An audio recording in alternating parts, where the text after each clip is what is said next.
Welcome back to my channel travel with me Sagar. ఈరోజు మనం మరొక ప్రత్యేకమైన దేవాలయంకి వెళ్తున్నాం. అదే శ్రీ వెంకటేశ్వర స్వామి దేవస్థానం. దేవుని గుట్ట అంటారు. మనకు మసాబ్ ట్యాంక్ దగ్గర ఉంటుంది. చూడండి, ఇది కొత్త కొండ లోపల ఇట్లా ఒక చిలిలా ఉంటుంది. ఒక మనిషి మాత్రమే వెళ్ళగలడు ఇక్కడ అమ్మవారి దేవస్థానం. కొంచెం ముందరికి వెళ్తే మనకు స్వామివారి ఉంటుంది. అది గర్భగుడి గోపురం అన్నమాట. ఇంత పెద్ద బండరాయి మధ్యలో ఈ దేవస్థానం ఉంటుంది. సంవత్సరంలో 365 రోజులు ఉత్తర ద్వార దర్శనం చేసుకునే దేవస్థానం అండి. మనకైతే మన మెహదీపట్నంకి దగ్గరలోనే ఉంటుంది. మసాబ్ ట్యాంక్ అని ఉంటుంది. ఎన్ఎండిసి స్టాప్ దిగి ఇదే అండి, ఎన్ఎండిసి స్టాప్ దిగితే అక్కడ ఒక బోర్డు కూడా ఉంటుంది, దేవుని కుంట అని. ఎంతో అద్భుతమైన లొకేషన్ అయితే ఉన్నాయి ఇక్కడ. మనకు అడుగడుగున ఇక్కడ గుడికి వెళ్ళడానికి డైరెక్షన్స్ అయితే ఉన్నాయి.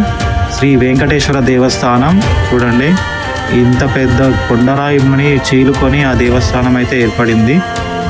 ఎన్నో వేల సంవత్సరాలు, అంటే దాదాపుగా 1000 సంవత్సరాలకు పైగా చరిత్ర కలిగిన దేవాలయం అయితే ఇది. మీరు అక్కడ ఎన్ఎండిసి బస్ స్టాప్ దిగంగానే కొంచెం రైట్ సైడ్ వస్తే మీకు అక్కడ బోర్డు కూడా కనిపిస్తుంది. అక్కడ నుంచి డైరెక్ట్ మీరు రావచ్చు.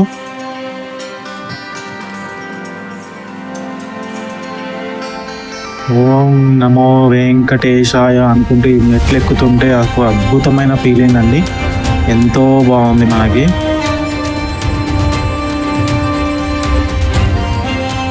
అసలు ఇట్లాంటి టెంపుల్ మన హైదరాబాద్ నడిబొడ్డున ఉందంటే ఎవరికీ తెలియకపోవచ్చు. మనకి మెహదీపట్నం నుంచి ఇంత మంచి దేవాలయం ఉంది. ఇంత పెద్ద బండరాయిని ఆనుకొని అసలు ఎలా స్టెప్స్ నిర్మించారు మనం పైకి వెళ్ళడానికి. ఎంత అద్భుతమైన దేవాలయం అయితే మనకు మన హైదరాబాద్లో ఉంటుంది. ప్రతి ఒక్కరు అటు సైడ్ వెళ్ళినప్పుడు మర్చిపోకుండా దర్శించుకోండి. లొకేషన్ వచ్చేసి ఎన్ఎండిసి అండి, బస్ స్టాప్ ఎన్ఎండిసి నుంచి. చూడండి, రాయికి ఆనుకొని అసలు ఇక్కడ గ్యాప్ ఉంది. అక్కడ మెట్లు నిర్మించారు. అసలు పూర్వీకులు ఎంత అద్భుతంగా నిర్మించారండి.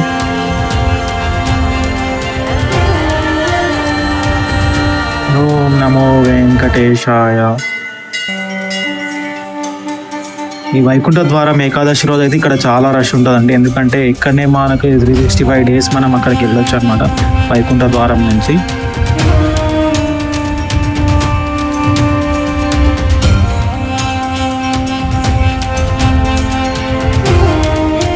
అసలు ఎవరో ఎక్స్పెక్ట్ చేయరండి, ఎందుకంటే ఇంత ట్రాఫిక్ ఏరియా అది. Mehdipatnam, Masab tank, NMDC, Sarojini hospital, Mahavir hospital, ఈ ఏరియా మొత్తంలో మనకి ఇట్లాంటి అద్భుతమైన దేవాలయం ఉందని బహుశా ఎవరికి తెలియకపోవచ్చు. కావున ప్రతి ఒక్కరు తప్పకుండా రండి, తప్పకుండా వచ్చి దర్శనం చేసుకోండి స్వామివారిని. మనకి ఉత్తర దర్శనం అనేది 365 రోజులు ఇక్కడ అవైలబుల్గా ఉంటుంది. నార్మల్గా మనకు వైకుంఠ ఏకాదశి రోజు మాత్రమే అవైలబుల్గా ఉండే ఉత్తర ద్వార దర్శనం. ఇది గుడిలో మాత్రం 365 రోజులు ఉంటుంది. చూడండి, ఎంతో మంచిగా ఉంది ఈ దేవాలయం అయితే.